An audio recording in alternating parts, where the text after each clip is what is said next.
જય શ્રી કૃષ્ણ. સર્વ વૈષ્ણવોને મારા ભગવત સ્મરણ. જ્ઞાનતિમિરાન્ધસ્ય જ્ઞાનાંજન શલાકયા ચક્ષુરુન્મિલિતમ येन તસ્मै શ્રી ગુરવે નમઃ. શ્રી વલ્લભાધીશ કી જય. શ્રી ગોવર્ધન નાથ કી જય. શ્યામ સુંદર શ્રી યમુને મહારાણી કી જય. શ્રી ગુસાઈજી પરમ દયાલ કી જય. શ્રી ગોકુલનાથ કી જય. શ્રી હરિરાયજી મહાપ્રભુની જય.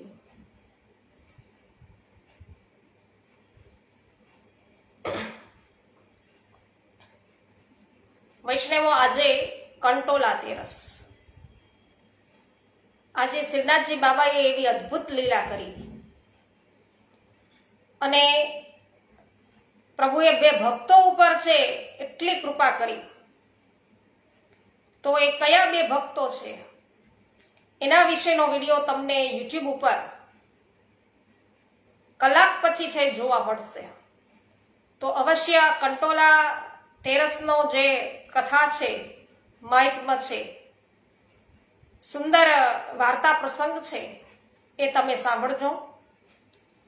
આજે અત્યારે વૈષ્ણવ આપણે વિશેષ એ વાત છે એ સત્સંગમાં અત્યારે આવડતા નથી, પણ યુટ્યુબ ઉપર તમે ખૂબ જ સુંદર બંને વાર્તા પ્રસંગો છે એ સાંભળી શકશો. એટલે કલાક પછી અવશ્ય યુટ્યુબ ઉપર વૈષ્ણવો મુલાકાત લેજો અને યુટ્યુબ ઉપર આજના દિવસનો જે મહિમા છે, આજના દિવસનો જે વાર્તા પ્રસંગ છે એ અવશ્ય નિહાળજો. શ્રી મહાપ્રભુજી વૈષ્ણવો કૃપા કરી છે, નિત્ય ઉત્સવો આપણે ત્યાં હોય અને આજે તો શ્રીનાથજી બાબાએ એટલી સુંદર કૃપા કરી છે અને કયા ભક્તો ઉપર કૃપા કરી છે અવશ્ય નિહાળજો વિડીયો દ્વારા.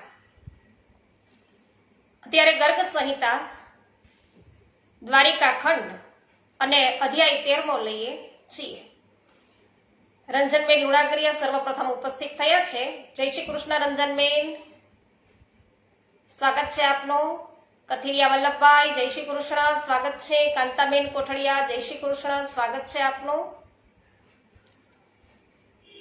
નારદજી કહે છે બહુલાશ્ચ રાજાને કે હે મહામતે વિદેહરાજ, પ્રભાસ તીર્થનું મહાત્મ્ય તમે સાંભળો, જે પાપનાશક, પુણ્યદાયક અને તેજની વૃદ્ધિ કરનારું છે. હે રાજન, સિંહ રાશિમાં બૃહસ્પતિના રહેતા ગોદાવરીમાં સૂર્યગ્રહણના સમયે કુરુક્ષેત્રમાં અને ચંદ્રગ્રહણના અવસર પર કાશીમાં સ્નાન અને દાન કરીને મનુષ્ય જે પુણ્ય પામે છે તેનાથી 100 ગણું પુણ્ય પ્રભાસ ક્ષેત્રમાં હરરોજ સ્નાન કરવાથી પ્રાપ્ત થાય છે. દક્ષના શાપથી રાજક્ષમા નામે રોગ થવાથી નક્ષત્રોના સ્વામી ચંદ્રમાં જ્યાં સ્નાન કરી અને તત્કાળ શાપ દોષથી મુક્ત થયા અને પુનઃ તેમની કળાઓનો ઉદય થયો, તે જ આ પ્રભાસ તીર્થ છે. તો હે રાજન, એ તીર્થમાં પરમ પુણ્યમયી પશ્ચિમ વાહિની સરસ્વતી વહે છે. તેના જળમાં સ્નાન કરીને પાપી મનુષ્ય પણ સાક્ષાત બ્રહ્મમય થાય છે. હે નરેશ્વર, સરસ્વતીના તટ પર બૌદ્ધ પીપલ નામે પ્રસિદ્ધ તીર્થ છે, જ્યાં ભગવાન શ્રી કૃષ્ણે ઓધવને પરમ કલ્યાણકારી ભાગવત ધર્મનો ઉપદેશ આપ્યો હતો. હે રાજન, એ બૌદ્ધ પીપલની વિધિવત પૂજા કરીને શિર નમાવીને જે એનો સ્પર્શ કરે છે અને બ્રહ્મ સંમિત ભાગવત પરાયણનું શ્રવણ કરે છે, મનને સંયમમાં રાખતા મૌન ભાવથી ભાગવતનો શ્લોક યા ચોથા ભાગનો શ્લોક પણ સાંભળે છે, તેના હાથમાં ભગવાન શ્રી વિષ્ણુનું પરમ પદ આવી જાય છે. તો અર્થાત તેના માટે પરમ પદની પ્રાપ્તિ નિશ્ચિત થાય છે. તો જે પ્રભાસમાં ભાદ્રપદ માસની પૂર્ણિમા તિથિને સુવર્ણના સિંહાસન યુક્ત શ્રીમદ ભાગવત પરાયણનું દાન કરે છે તે પરમ ગતિને પ્રાપ્ત થાય છે. જેમણે ક્યાંક યા કદી શ્રીમદ ભાગવતનું પરાયણ શ્રવણ કર્યું નથી, જેના દ્વારા પુરાણ પુરુષ પરમાત્માની આરાધના કરી નથી, તથા જે લોકો એ ભૂમિ દેવો બ્રાહ્મણોના મુખરૂપી અગ્નિમાં ઉત્તમ ભોજનની આહુતિ આપી નથી, તે મનુષ્યના જન્મ વ્યર્થ ગયા છે. તો દ્વારિકામાં ગોમતી અને સમુદ્રનો સંગમ સર્વ તીર્થોનો રાજા છે, જેમાં સ્નાન કરીને મનુષ્ય નિર્મળ વૈકુંઠ ધામને પામે છે. ગંગા સાગર સંગમ તીર્થમાં સ્નાન કરવાથી 100 અશ્વમેઘ યજ્ઞોનું પુણ્ય ફળ પ્રાપ્ત થાય છે. તેનાથી પણ સહસ્ત્ર ગણું પુણ્ય ગોમતી સાગર સંગમમાં સ્નાન કરવાથી સુલભ થાય છે. આ વિષયમાં પુરાણ વેતા પુરુષ આ પુરાતન ઇતિહાસનું કથન કર્યા કરે છે કે જેના શ્રવણ માત્રથી મનુષ્ય પાપ તાપથી મુક્ત થાય છે. પુણ્યકાળમાં હસ્તિનાપુરમાં રાજા માર્ગપતિ નામે એક શ્રેષ્ઠ વૈશ્ય નિવાસ કરતો હતો અને તે મહાન ગૌરવશાળી તથા કુબેરના સમાન નિધિપતિ હતો. આગળ જતા તે વેશ્યાઓના સંગમાં રહેવા લાગ્યો અને તે ધૂર્તો અને લપટોની ગોષ્ઠીમાં ઘણો ચતુર મનાતો હતો. તો જુગાર ખેલવામાં તેની ઘણી આસક્તિ હતી. તે લોભ, મોહ અને મદથી ઉન્મદ રહેતો હતો. તે મહાદુષ્ટ વૈશ્ય સદા જૂઠું બોલતો હતો અને કુકર્મો કરતો રહેતો હતો. તેણે બ્રાહ્મણો, પિતરો અને દેવતાઓને નિમિત્તે દાન કરી કદીએ છે એ ધનનું કર્યું નહોતું. તે જો ક્યાંક દૂરથી ભગવાનની કથા વાર્તા થતી જોવે ને તો તરત જ જલ્દી ત્યાંથી દૂર જતો રહેતો, એટલે ક્યારેય પ્રભુની કથા સાંભળતો નહીં. તો તેણે મા બાપની કદી સેવા કરી નહોતી અને પુત્રોને પણ ધન આપ્યું નહોતું. તે એટલો દુર્બુદ્ધિ અને ખલ હતો કે ધનાઢ્ય હોવા છતાં પણ પોતાની પત્નીનો ત્યાગ કરી અને તેનાથી પણ એ જુદો રહેવા લાગ્યો હતો. વેશ્યાઓના સંગમાં રહેવાથી તેનું અડધું ધન તો નાશ પામ્યું, અડધું ચોરો છે એ ચોરીને લઈ ગયા અને જે કાંઈ થોડુંક પૃથ્વીમાં દાટેલું હતું તે આપોઆપ જ ત્યાં પૂરું થઈ ગયું. કેમ કે પુણ્યથી લક્ષ્મીની વૃદ્ધિ થાય છે અને પાપથી નિશ્ચય જ નાશ પામે છે. તો આ પ્રમાણે વેશ્યાઓમાં આસક્ત થયેલો એ મહાદુષ્ટ વૈશ્ય નિર્ધન થઈ ગયો. કુબેર જેટલું હતું વૈષ્ણવ એની પાસે. તો બે આવી રીતે તો કુબેરના ભંડાર હોય તો પણ ખાલી થઈ જાય ને. અને તે દિવસોમાં ત્યાં રાજા સંતનું રાજ્ય છે એ ચાલતું હતું, એટલે કે રાજા સંતનું છે એ ત્યાં રાજ્ય કરતા હતા. તો તેમણે ચોરીના કર્મમાં લાગેલા એ વૈશ્યને દોરડાથી બાંધી અને પોતાના દેશની બહાર એને કાઢી મૂક્યો. હવે દેશ નિકાલ કર્યો એટલે વનમાં રહીને તે જીવોની હિંસા કરવા લાગ્યો. હવે એ બાકી હતું તે કરવા માંડ્યો. હવે એ દિવસોમાં ત્યાં ઘણા વર્ષો સુધી વર્ષા થઈ જ નહીં, વરસાદ જ ન આવ્યો. તો ત્યારે દુર્ભિક્ષથી પીડિત થઈ અને એ વૈશ્ય છે એ પશ્ચિમ દિશા ભણી ચાલ્યો ગયો. ત્યાં એક વનમાં કોઈ સિંહે પોતાના પંજાથી તેને મારી નાખ્યો. તે વેળા યમદૂત આવ્યા અને તેને બાંધીને નીચું મુખ કરીને લટકાવીને તથા ચાબુકથી મારીને યમલોકના માર્ગ પર લઈ ગયા. પછી કોઈ મહાગૃધ્ર તેનું માંસ લઈને આકાશમાં ઉડી ગયો અને પોતાની ચાંચમાં તરત જ તેને ખાવા લાગ્યો. બીજા પક્ષીઓ જેને માંસ મળ્યું નહોતું તે બધા આતુર થઈ અને તેની ચાંચમાં છે તેમાંથી પોતાને માટે પણ એ માંસ છે એ ગ્રહણ કરવા લાગ્યા.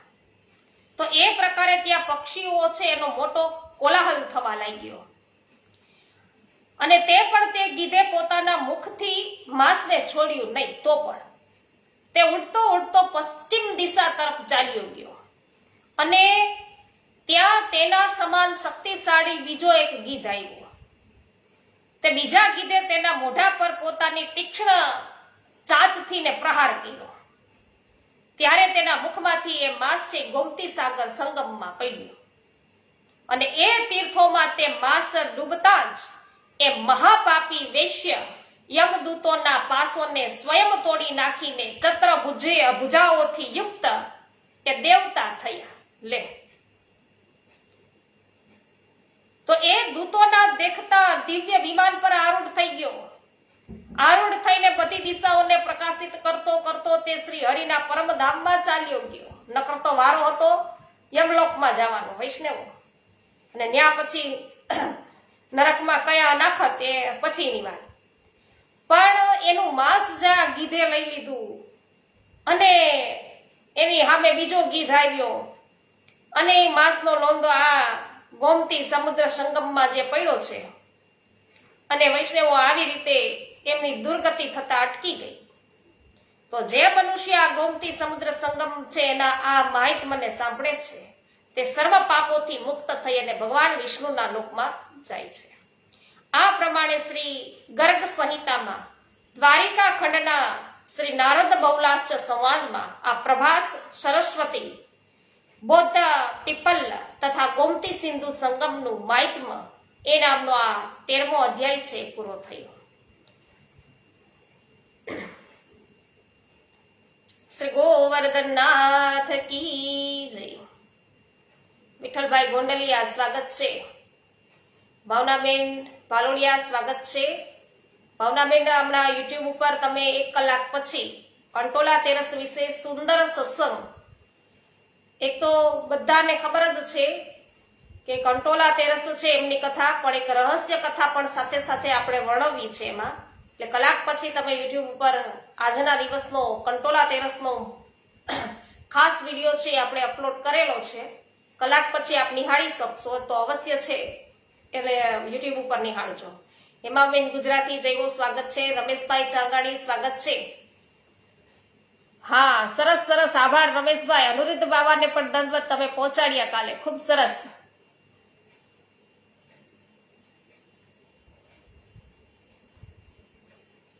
તમારો ખૂબ ખૂબ આભાર. બીજું જ અમે લખ્યું છે, બીજા કોઈને મારે નથી જણાવવું વૈષ્ણવોને, પણ તમે મારા પર ખૂબ કૃપા કરી. તો હરિગુરુ અને વૈષ્ણવ છે એ બધા જ છે અત્યારે કૃપા વરસાવી રહ્યા છે. મને ખૂબ આનંદ થયો અને મારામાં છે ખાસ તો દિનતા બની રહે એ જ હું તો પ્રભુ પાસે છે એ માગું છું. સૂર્યકાંતભાઈ રામાણી, આપનું સ્વાગત છે. ગીતાબેન ભુવા, કરશનભાઈ ભુવા સ્વાગત છે. જયશ્રીબેન પટેલ સ્વાગત કરું છું. સરસ, તમે કાર્યકર્તા પણ છે, સત્સંગ સાંભળી લ્યો છો, બહુ સરસ. દીપકભાઈ સ્વાગત છે આપનું. બાબુભાઈ ગોટી સ્વાગત છે. કલાવતીબેન ગોહેલ સ્વાગત છે. કૃષ્ણાબેન સુદાણી, આપનું પણ સ્વાગત કરું છું. જમનભાઈ વાડી સ્વાગત છે. હેમાબેન ગુજરાતી સ્વાગત છે. મનસુખભાઈ ગજેરા સ્વાગત છે. કેવી પટેલ, લલિતાબેન અકબરી, રમેશભાઈ પોસ્ટ પણ તમે શેર કરી છે તો એમનો પણ ખૂબ ખૂબ આભાર માનું છું. સર્વનું સ્વાગત છે. હંસાબેન પટેલ, કોમલબેન રાહુલભાઈ, સર્વનું સ્વાગત છે. ગોપાલભાઈ ગુમલિયા, કાંતાબેન ગુમલિયા સ્વાગત છે. JR વડાલિયા સ્વાગત છે. પોસ્ટ શેર કરવા બદલ આપનો ખૂબ ખૂબ આભાર. અધ્યાય 14મો લઈએ છીએ વૈષ્ણવ. શ્રી નારદજી બોલ્યા છે, નિર્મલાબેન જાવ્યા. વાહ ભાઈ વાહ, નિર્મલાબેન મકવાણા તો આવે જ છે. આજે નિર્મલાબેન જાવ્યા પણ ઉપસ્થિત થયા છે એટલે જાણીને આનંદ થયો છે. આપનું સ્વાગત છે શ્રી ગર્ગ સંહિતા સત્સંગની અંદર. પાવતીબેન સ્વાગત છે. પાવતીબેન 2 થી 3 દિવસથી રોજે યાદ કરું છું, કારણ કે મહામહોત્સવ અને કાલે તો ખૂબ જ આનંદ થયો. ગુરુને પણ પવિત્રા ધરવા છે ગઈ, તમને પણ ખૂબ યાદ કર્યા અને મને એમ થયું કે વૈષ્ણવો સાથે પણ આજે છે ફોન દ્વારા વાત કરવી જોઈએ, પરમ ભગવદીઓ સાથે. પણ સમય જ એવો થઈ ગયો, કાલે માંડ સત્સંગ થઈ શક્યો એટલે તમારી યાર વાત ન થઈ શકી, માફ કરજો. હેમાબેન ગુજરાતી સ્વાગત છે આપનું. દીપકભાઈ, હા. શિલ્પાબેન લુણાગરિયા, જગદીશભાઈ લુણાગરિયા રાજકોટથી ઉપસ્થિત થઈ ગયા છે, સ્વાગત છે. જયંતિભાઈ પેશીવાડિયા, આપનું પણ સ્વાગત છે. કંચનબેન પટેલ પણ ઉપસ્થિત હશે જ. કમેન્ટ નથી કરી શકતા પણ એમનું સ્વાગત છે. નારદજી કહે છે કે સર્વને સન્માન આપનારા નરેશ, હવે દ્વારવતી અને સમુદ્રના મહાત્મ્યનું વર્ણન તમે સાંભળો. એ પણ સઘળા પાપોને દૂર કરનારું છે, પુણ્યદાયક, અને એ તીર્થોમાં સ્નાનનું ફળ છે એ આપનારું છે. હે મહીપતિ, જે વૈશાખ માસની પૂર્ણિમાનું વ્રત કરી અને સ્નાનપૂર્વક નદીપતિ સમુદ્રનું વિધિપૂર્વક પૂજન અને નમસ્કાર કરી અને રત્નોનું દાન કરે છે, તેના દેહમાં ત્રિદેવતા બ્રહ્માજી, વિષ્ણુજી અને શ્રી મહેશ નિવાસ કરે છે તથા તેના દર્શન માત્રથી મનુષ્ય કૃતાર્થ થાય છે. એટલું જ નહીં, તેના શરીરના સ્પર્શથી તત્કાળ બ્રહ્મ હત્યાનું પાપ દૂર થાય છે તથા જે જ્યાં જ્યાં જાય છે ત્યાં ત્યાંની ભૂમિ મંગળમય થાય છે. તો વૈષ્ણવ બ્રહ્મ હત્યા છે એ લાગેલી હતી ઇન્દ્રને, તો ઇન્દ્રની બ્રહ્મ હત્યા છે છોડાવવા માટે સ્ત્રીજનો, વૃક્ષો બધા જોયું ને આપણે કે કઈ રીતે બધા એનું પાપ છે એમાં સહભાગી થયા. તો આવી બ્રહ્મ હત્યા છે એનું પાપ દૂર થઈ જાય. તો જગતનો વધ કરનાર પાપી મનુષ્ય પણ તેના દર્શન કરી અને મૃત્યુ પામતા પોતાના પાપ સમૂહને છેદી નાખે છે અને પરમ મોક્ષને પામે છે. તો હે માનદ, હવે રૈવત પર્વતનો તમે મહિમા સુણો. એ સઘળા પાપોને દૂર કરનાર, પુણ્યદાયક તથા ભોગ અને મોક્ષ આપનારું છે. ગૌતમનો પુત્ર મેઘાવી ઘણો બુદ્ધિમાન અને શ્રી વિષ્ણુ ભક્ત હતો. તેને 10 લાખ વર્ષો સુધી વિંધ્યાચલ પર્વત પર તપ કર્યું અને એક દિવસ સાક્ષાત અપાંતરમાં નામના એક મુનિ એ તેમને મળવાના માટે આવ્યા, પરંતુ ઉત્કટ તપસ્વી મેઘાવી પોતાના આસન પરથી ઉઠ્યા નહીં. ત્યારે અપાંતરમાં ગુસ્સે થઈ ગયા અને એને શાપ આપતા એવું બોલ્યા કે સંતોના પ્રતિ ભક્તિ નહીં રાખનાર પાપાત્મન, તને તારા તપ બળનો ઘણો બધો ગર્વ થયો છે, તો તારી સ્થિતિ પર્વત સમાન છે કે તેથી દુર્મતે તું અહીં જ પર્વત થઈ જા. આવું એને શ્રાપ દીધો. આમ કહીને સાક્ષાત એ અપાંતરમાં મુનિ છે ચાલ્યા ગયા અને મેઘાવી શૈલ ભાવને પ્રાપ્ત થઈ અને શ્રી શૈલનો પુત્ર થઈ. પણ એ મહાબુદ્ધિમાન તપસ્વી તથા વિષ્ણુ ભક્તિના પ્રભાવથી પૂર્વજન્મની વાતોનું સ્મરણ કરનારો થયો. તો એક દિવસ કે છે કે મારે મુખેથી એટલે કે નારદજીના મુખેથી દ્વારિકાપુરીનો મહિમા સાંભળી અને આ શ્રી શૈલના પુત્રે એવું કહ્યું કે હે મુને, આપ શીઘ્ર રાજા રૈવત પાસે જાઓ અને તેમને મેં કહેલી પ્રાર્થના છે એ સંભળાવો, કેમ કે આપ ઘણા દિન વત્સલ છો. તો આ મહાબળવાન રાજા રૈવત જો પ્રસન્ન થઈ જાય અને મને અહીંથી ઉઠાવી લે ત્યારે મારા દ્વારિકાપુરીના ક્ષેત્રમાં નિવાસ છે એ શક્ય થશે. તો વિષ્ણુ ભક્તોને શાંતિ પ્રદાન કરવાનું મારું કામ રહ્યું. મેં તે પર્વત કુમારની વાત સુણી અને શીઘ્ર જ રાજા રૈવતની પાસે જઈ અને તેમણે કહેલી વાત બધી કઈ સંભળાવી કે તો હે રાજન, મારી વાત સાંભળી અને રાજા રૈવત અત્યંત પ્રસન્ન થઈ ગયા અને એવું બોલ્યા કે અહીં કોઈ પર્વત નથી, તેથી એ શૈલપુત્રને બંને ભુજાઓથી ઉખેડીને અહીં લાવીશ અને દ્વારિકામાં તેની સ્થાપના કરીશ. તો તેમણે આવી પ્રતિજ્ઞા કરી. તે રાજા રૈવત એ પર્વતને ચોરી લાવવાના માટે જ્યાં નીકળ્યા તેના પહેલા હું શૈલના નગરમાં જઈ પહોંચ્યો, આમ નારદજી કહે છે. તો નારદજી એની પહેલા પૂગી ગયા. તો મને કલહ પ્રિય લાગે છે, તેથી હું મહાત્મા શ્રી શૈલને રાજાના તેના પુત્રની ચોરી સાથે સંબંધ રાખનારા સઘળું વૃત્તાંત કઈ સંભળાવું. તો કઈ સંભળાવ્યું અને શ્રી શૈલના પુત્રના મોહવશ તેને ધમકાવીને કહ્યું કે તું ક્યાં જાય છે. તે પછી શ્રી શૈલ ગિરિરાજ સુમેરુ અને નગેશ્વર હિમવાનની પાસે ગયો. એ ધર્માત્મા પર્વત પુત્ર સ્નેહથી ઘણો જ વ્યાકુળ હતો અને તેણે એ પર્વત રાજાઓને કહ્યું, મને કે દૈવે આ એક જ પુત્ર આપેલો છે કે તે મારે ઘણા પુત્રો તો છે નહીં. એ એકને પણ અહીંથી હરણ કરવાને માટે આ મહાબળવાન રાજા રૈવત કે આવ્યા છે. તો એ મહાત્મા રાજાને કારણે મારો પુત્ર વિદેશ ચાલ્યો જાય છે. હું પુત્ર સ્નેહથી વિહવળ થઈ અને આપ બંનેને શરણે કે આવ્યો છું. તો આપ લોકો રાજા રૈવતને જીતીને શીઘ્ર મને મારો પુત્ર અપાવી દો. તો જાતિના પ્રત્યે પક્ષપાત હોવાના કારણે એ બંને પર્વત સુમેરુ યાને હિમાલય લાખો બીજા પર્વતોથી ઘેરાયેલા તરત જ યુદ્ધને માટે આવ્યા અને ત્યાં હનુમાનજીએ જેમ દ્રોણગીરીને ઉખેડ્યો હતો તે પ્રકારે રૈવત પોતાની બંને ભુજાઓથી એ પર્વતને ઉખેડીને બળપૂર્વક ઉપર ઉઠાવી લીધો અને જેવો ત્યાંથી ચાલવાનો વિચાર કર્યો તેવો જ અસ્ત્ર શસ્ત્ર ધારણ કરેલા ઘણા બધા પર્વતોને ત્યાં ઉપસ્થિત થયેલા એને જોયા અને તેને જોઈને રાજાએ ઊંચા સ્વરે અટ્ટહાસ્ય કર્યું, જાણે કે વીજળી પડવાથી ગળગળાટ થયા. તો તેને એ સિંહનાદથી સાતેય લોક અને સાત પાતાળોની સામે સંપૂર્ણ બ્રહ્માંડ વૈષ્ણવ ગાજી ઉઠ્યો. તે વખતે એ બધા યોદ્ધાઓને હાથે બધા અસ્ત્ર શસ્ત્ર આપોઆપ પડી ગયા. જ્યારે પર્વત નિશસ્ત્ર થયા એટલે કે હથિયાર વિનાના થયા ત્યારે વારંવાર કોલાહલ કરતા માર્ગમાં પર્વત સહિત જતા રૈવતને મુક્કા અને ઘૂંટણોથી મારવા લાગ્યા.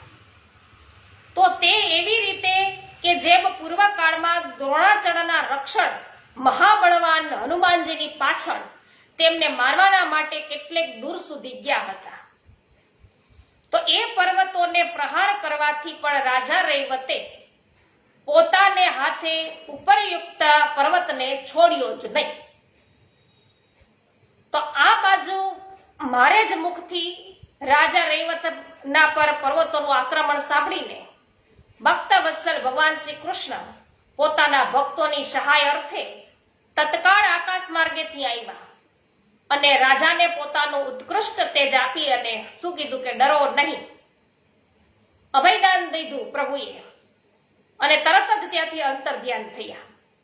તો ભગવાનના ચાલ્યા ગયા પછી તેમના તેજથી સંપન્ન થઈ અને રાજા રૈવતે એક હાથ પર તે પર્વતને રાખ્યો અને વજ્રને પણ ચૂરે ચૂરા કરનારા પોતાના મુખાથી સુમેરુ પર્વતને એવી રીતે માર્યો કે જેમ મહાબલી ઇન્દ્રે કોઈ પર્વત પર વજ્રથી પ્રહાર કર્યો હોય. તો તેના મુકાના મારથી મેરુ પર્વત વ્યાકુળ થઈ ગયો. વ્યાકુળ થઈને પડ્યો.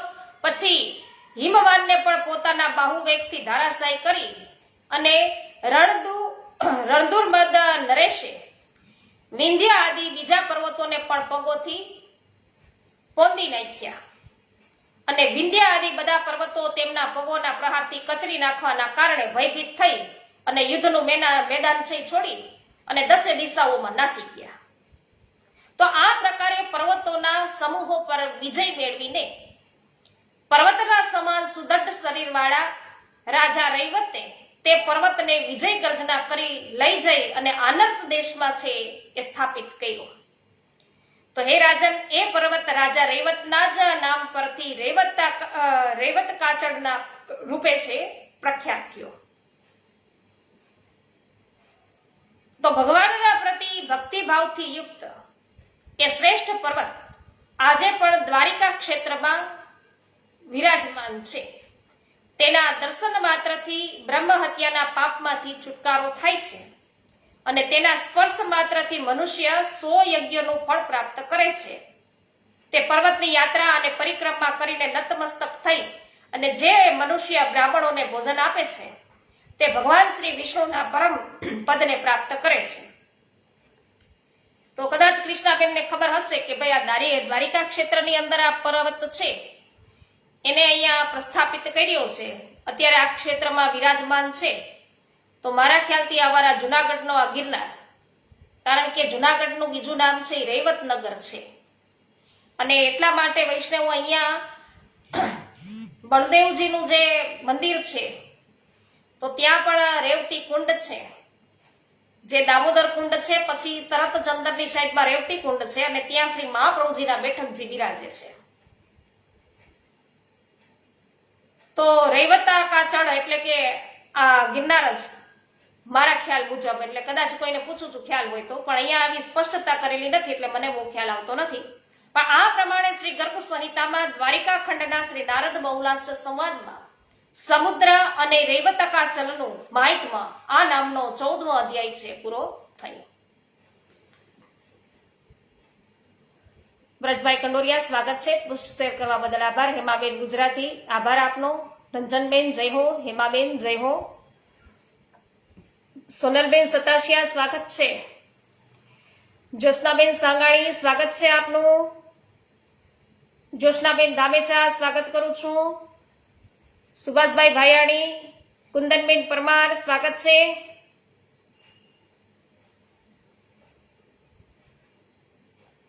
અચ્છા, બેઠકજીની સરસ. બેઠકજીએ તમે પધારેલા હશો જુનાગઢ, બરાબર ને?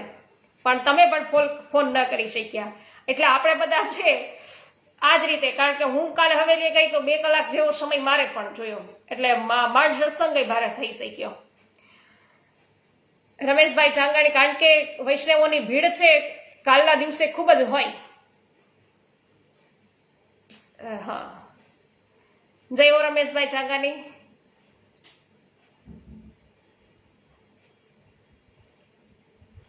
જય હો, જય હો. મેં કીધું ને કે દિનતા બની રહેવી જોઈએ વૈષ્ણવોમાં, તો આપણે સાચા વૈષ્ણવ કેવા લાયક છીએ, નહીતર તો નહીં જ. એટલે કૃષ્ણાબેન ખૂબ જ સુંદર કહે છે કે દિનતાના પાત્રમાં મન મણી મૂકીને ભેટ ભગવંતજીને ધરજો જઈ. વાહ ભાઈ વાહ. તો દિનતાના પાત્રમાં મન મૂકીને, મન મણી જે આપણો છે એ દિનતાના પાત્રમાં મૂકી અને પ્રભુ છે એમને સમર્પણ તો આપણે કરેલું જ છે વૈષ્ણવો, એટલે કે એ ભગવંતજીને ધરજો જી. તે આપણે છે હમણાં હંમેશા દિનતાથી જ છે વૈષ્ણવો છલોછલ રહેવા જોઈએ. તો નિશ્ચય છે એ આપણે પ્રભુને વાલા થઈશું.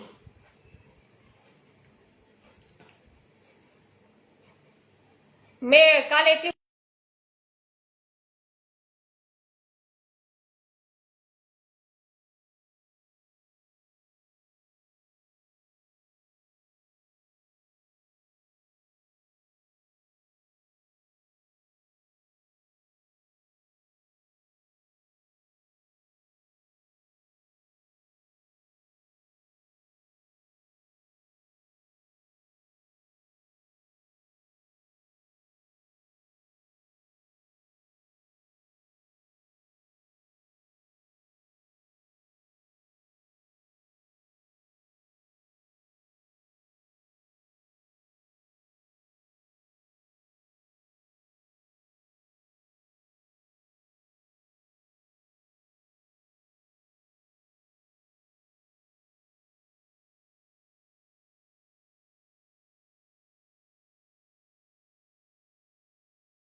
મેં આટલું કીધું, કેટલું બોલી પણ કઈ ખબર ન પડી ને.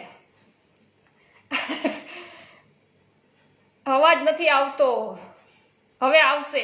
રૂપાલીબેન ગોહેલ, જયશ્રીબેન પટેલ, હેમાબેન પડકે, બધા આવો, મનીષાબેન હકેરા, રેખાબેન પોંકિયા, જ્યોત્સનાબેન ધામેચા, બધા અવાજ નથી આવતો. ધામીબેન પટેલ, આપનું સ્વાગત છે.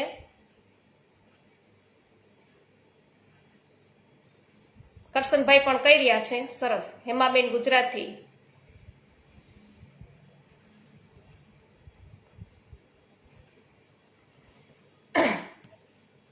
માલતીબેન કનાડિયા, આપનું સ્વાગત છે. દિનેશભાઈ સંચાળા, સ્વાગત છે. તો નીતાબેન પટેલ, આપનું સ્વાગત છે. પોસ્ટ શેર કરવા બદલ આભાર. હવે અવાજ આવે છે ને?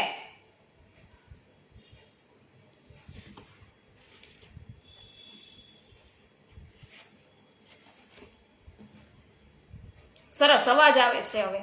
ના, મારે કેવું જ છે, હા, કે કાલે બધે જ તમે કીધું એમ પાવતીબેન ખૂબ જ ભીડ હોય. મહાપ્રભુજીની બેઠકે આપ ગયા ત્યાં પણ છે એટલા જ વૈષ્ણવોની ભીડ હોય. અહીંયા પણ દરેક હવેલીમાં, ગુરુદ્વારે, કારણ કે બધા છે ગુરુને પવિત્રા ધરાવવા આવે. તો કહેવાનો અર્થ આપણે એ હતો કે એટલી બધી ભીડ જ્યારે જે વૈષ્ણવોની હોય, તો આપણે જે સત્સંગ કર્યો છે એમાં શું આવે છે કે વૈષ્ણવોની જે વાંકી ચૂકી લાઈન હોય, ધીમે ધીમે આગળ જતી હોય, તો એમાં આપણે શ્રી ગિરિરાજ બાવાના દર્શન કરવાના છે. કે જાણે ગિરિરાજ બાવા છે એ આપણને સર્પના રૂપમાં દર્શન આપી રહ્યા છે. પછી આપણે દર્શન કરી રહ્યા છીએ અને કોઈ વૈષ્ણવ આગળ ઊભા છે, એ પોતાનું મોઢું ક્યારેક છે ઊંચું કરે છે, નીચું કરે છે, મસ્તક હલાવે છે, તો આપણે ગિરિરાજ બાવા જાણે કે આપણને ગાયના રૂપમાં દર્શન આપી રહ્યા છે, એવા દર્શન આપણે કરવાના છે. એટલી બધી વૈષ્ણવોની ભીડ છે, પાછળથી એકદમ કદાચ ધક્કો આવ્યો છે, તો આપણે એવું સમજવાનું છે કે ગિરિરાજ બાવા છે જાણે આપણને સિંહના રૂપમાં દર્શન આપી રહ્યા છે. તો આવા વૈષ્ણવો આપણે ભાવ છે, આપણા માર્ગની અંદર ભાવની જ મહત્તા છે. તો આ પ્રકારે ગિરિરાજ બાવા આપણને દર્શન આપે છે વૈષ્ણવોના વચમાં. તો વૈષ્ણવો છે તો સાક્ષાત ભગવત સ્વરૂપ છે. અને વૈષ્ણવો, જો આપણે હરિ, ગુરુ અને વૈષ્ણવનું સ્વરૂપ જાણ્યું નથી, તો આપણે પુષ્ટિ માર્ગ છે એ જાણ્યો જ નથી. તો આટલી બધી વૈષ્ણવો ભીડ હોય, એમાં પણ વૈષ્ણવો આપણે દરેક વૈષ્ણવોની અંદર આપણને પ્રભુના દર્શન થવા જોઈએ. તો હવે આપણે બહાર ગામથી, આપણે તો અહીંયા સ્થાનિક વૈષ્ણવો હોય, જે બહાર ગામથી દૂરથી વૈષ્ણવો પોતાના કેવા મનોરથ લઈ અને આવતા હશે કે આજે ગુરુને મારે પવિત્રા ધરાવવા છે, એટલે દૂર ગામોથી આવે. એવા વૈષ્ણવો સવારમાં વહેલા આવી પૂછ્યા હોય, અને સ્થાનિક વૈષ્ણવો છે એ મોડા આવી અને આગળ વયા જાય અને જેમ તેમ બીજા વૈષ્ણવોને કહેવા લાગે, તો વિચાર કરો વૈષ્ણવો કે એ વૈષ્ણવોનું હૃદય છે એ કેટલું દુભ્યું હશે. તો ખરેખર શું આપણે વૈષ્ણવ કેવા લાયક છીએ? આપણા દીનતા છે. તો વૈષ્ણવને દુભાવ્યા એટલે સાક્ષાત પ્રભુને દુભાવ્યા છે. હવે તમે અહીંયા ગુરુને પ્રસન્ન કરવા આવ્યા છો, પવિત્રા ધરાવવા, અને કોઈ વૈષ્ણવનું અપમાન કરી નાખો છો અને તમે ગમે તેમ કહી દો છો, તો શું તમારાથી ગુરુ પ્રસન્ન થશે? ગુરુની પ્રસન્નતા અને પ્રભુની પ્રસન્નતા તો વૈષ્ણવની પ્રસન્નતામાં રહેલી છે. જો તમે વૈષ્ણવને પ્રસન્ન કરશો તો આપોઆપ ગુરુ અને પ્રભુ છે એ પ્રસન્ન થશે. તો તમે પવિત્રા ધરાવવા માટે ગયા છો, પ્રભુની પ્રસન્નતા પ્રાપ્ત કરવા ગયા છો, અને તમે કોઈ વૈષ્ણવને છે એ દુભાવ્યા એટલે પૂરું થઈ ગયું. એ અપ્રસન્ન જ થયા છે, એ પ્રસન્ન નથી થયા. તો તમને એવું થાય છે કે મેં તો બહુ સુંદર રીતે છે આજે પવિત્રા છે ધરાવી દીધા છે, અને અહો તમને થવા લાગી. પણ નહીં, દરેક વૈષ્ણવ સમુદાય આવો આપને લાવો ક્યારે મળે કે એકી સાથે પ્રભુના આટલા સ્વરૂપોના દર્શન આપણે કરી શકીએ. આટલો વૈષ્ણવ સમુદાય જ્યારે મળ્યો હોય, ત્યારે એકની અંદર પ્રભુ અલગ અલગ સ્વરૂપે બિરાજતા હોય. તો એમાં તમે દર્શન કરતા શીખો. હરિરાયજી મહાપ્રભુજી આપણને બતાવે છે કે વૈષ્ણવતાના લક્ષણો શું છે. તો ખાલી આપણે વાંચવું છે, સાંભળવું છે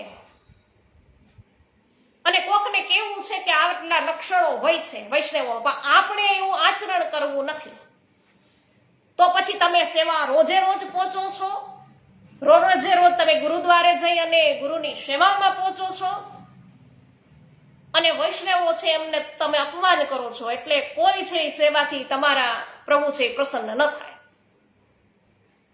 કારણ કે આપણે જોયું છે વાર્તા પ્રસંગો તમે સાંભળો છો, વાર્તા પ્રસંગોમાં સાંભળો કે વૈષ્ણવો ઉઠી જશે તો ગોબરને ઉઠાવી લેવાની વાત આવી, ત્યાંથી એક ક્ષણવાર મહાપ્રભુજી ઉભા ન રહ્યા કે તમે તો વૈષ્ણવોનો દ્રોહ કર્યો. કદાચ નહીં તમે નામ લીધું હોત ને તો વાંધો નહોતો, તો મારા વૈષ્ણવોનો તમે દોષ દો, હું એક ક્ષણવાર અહીંયા ઊભું રહેવા માટે તૈયાર નથી. મહાપ્રભુજી ત્યાંથી છે નીકળી જવા માટે તૈયાર થયા. તો કઈ રીતે તમે છે ગુરુને પ્રસન્ન કરી શકો? તો ખરેખર આપણને હૃદયારૂઢ પુષ્ટિ માર્ગ થયો જ નથી. ખાલી બધું જાણી લેવાથી ન થાય. પહેલા તો વૈષ્ણવો માનવતા તમે એક વખત હૃદયમાં, પેલા માણસ છો તો પેલા માનવતા લઈ આવો, પછી વૈષ્ણવતા અને પછી ભગવદીયતા તો પછી આવે. એટલે લક્ષણો વૈષ્ણવોના આપણામાં હજુ ઘટે છે, એક એક કેમ વધારવા ઈ જોવાનું છે. એક એક લક્ષણ છે જે વૈષ્ણવોનું હોવું જોઈએ, કેમ આપણે એક પછી એક આગળ વધીએ, એ વસ્તુ મહત્વની હોવી જોઈએ. બાકી હરે ફરે હરી નહીં મળે એવું તો મર્યાદા માર્ગની અંદર પણ ભજનમાં કહી દઈએ છે. હરે ફરે હરી નહીં મળે રે, તો જ્યાં ત્યાં દોડવાથી કઈ પ્રભુ પ્રાપ્ત થવાના નથી. તો માર્ગની ગહનતા છે, બધા જાણો છો તો એને અનુસરણ અવશ્ય કરવું જોઈએ. ગહનતા શું છે માર્ગની, રહસ્ય શું છે માર્ગનું, એટલે એ ખાસ યાદ રાખો. વલ્લભ હરિગુરુ અને વૈષ્ણવને એક કરીને જાણો, આ વસ્તુ એક ખાસ મહત્વની છે. કારણ કે કોઈ બહારથી જે વૈષ્ણવો આપણે ત્યાં આપણા ગામમાં આવ્યા છે, આપણે ત્યાં હવેલી આવ્યા છે, તો એને એવું થવું જોઈએ કે ઓહો અહીંયા જુનાગઢ આવ્યો હોય તો કે જુનાગઢના વૈષ્ણવો એટલે ઓહો, હવેલીએ અમે કોઈ વૈષ્ણવના જુનાગઢના દર્શન કર્યા તો જુનાગઢના વૈષ્ણવો એટલે વૈષ્ણવો હો, દિનતાથી આમ છલો ભરેલા કે અમને કે બહારથી આપણે વેલા ગયા, અમને બધાને આગળ કરીને પેલા છે ગુરુને પવિત્રા ધરાવા દીધા, આમ થવું જોઈએ. આ તો હડસેલા બીજાને મારીને આપણે કાયમી ન્યા હોય તો આપણે જ આગળ જવું, બીજા બધાને પાછા, અને ન કહેવાના વચનો કહેવા. મને એમ થઈ જાય કે ક્યાંય બહાર નીકળાય નહીં, આ ઘરમાં જ છે ને સત્સંગ કરવો અને પ્રભુનેથી આપણાથી જે કઈ વિનંતી થઈ એ કરવી, આવું થઈ જાય ક્યારેક. કારણ કે દોષ જોવાઈ જાય કોકના. તો બને ત્યાં સુધી કોઈના દોષ ન જોવાય એટલા માટે વૈષ્ણવો મારું કહેવાનું એટલું જ છે કે દિનતાથી ભરેલા રહેવું, અને જે વૈષ્ણવોના લક્ષણો છે પેલા માનવતાના કેળવી લેવા, અને પછી છે એ વૈષ્ણવતાના આવશે. તો વૈષ્ણવતાના લક્ષણો પૂરેપૂરા આપણે પાડશું તો ભગવદીયતા આવશે આપણામાં, નહીતર તો ન જ આવે. પછી ભલે ને કદાચ ને સેવાય પહોંચતા હોઈએ રોજે રોજ.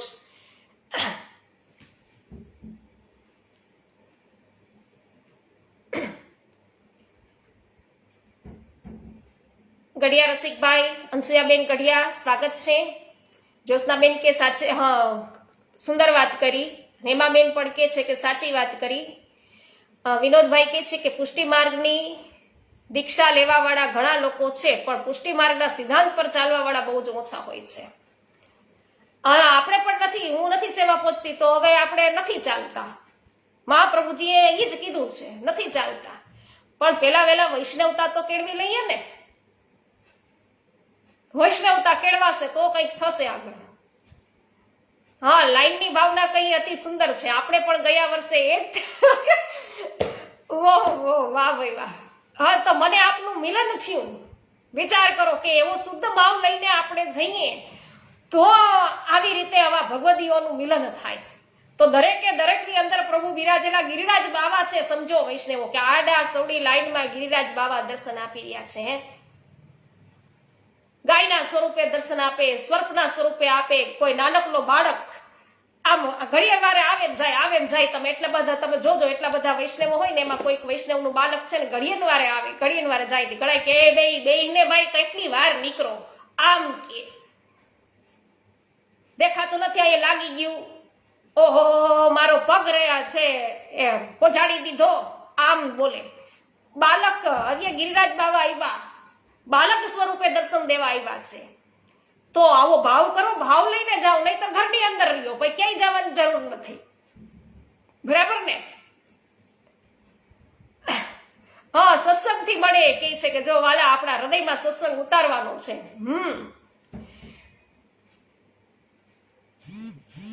ગડિયા, હા ગીતાબેન ગજેરા સ્વાગત છે. હા, સુધા કૃષ્ણાબેન કે છે કે બિલકુલ સાચી વાત છે અને હંમેશા આ વાત છે ધ્યાનમાં લેવા જેવી છે. જય હો. નીતાબેન પણ સાચી વાત છે કહી રહ્યા છે, રંજનબેન પણ ખૂબ સુંદર કહી રહ્યા છે.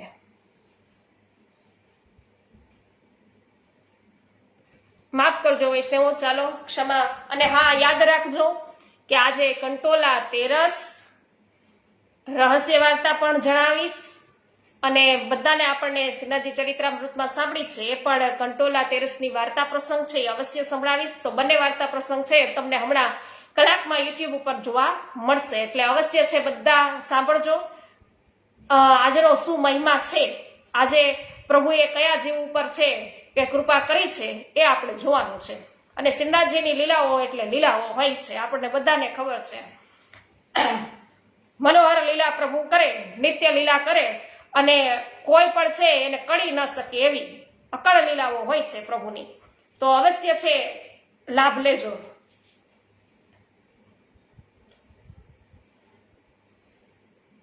શ્રી ગોવર્ધનનાથ કી જય, ગિરિરાજ ધરણ કી જય, શ્યામ સુંદર શ્રી અમને મહારાણી કી જય, શ્રી વલ્લભાધીશ કી જય, શ્રી ગોસાઈજી પરમ દયાલ કી જય, શ્રી ગોકુલનાથ કી જય, શ્રી હરિરાયજી મહાપ્રભુની જય.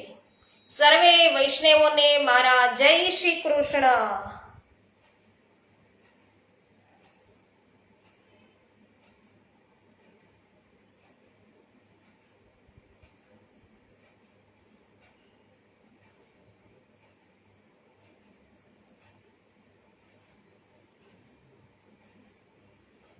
કરશનભાઈ એમ જ કે સાવ સાચી વાત છે બેન, કે કાલે લાઈનમાં બેઠા હતા, 11 વાગ્યાના બેઠા હતા, 5 વાગે વારો આવ્યો પવિત્રા ધરાવવાનો, એટલે મારે પણ 2 કલાક થઈ.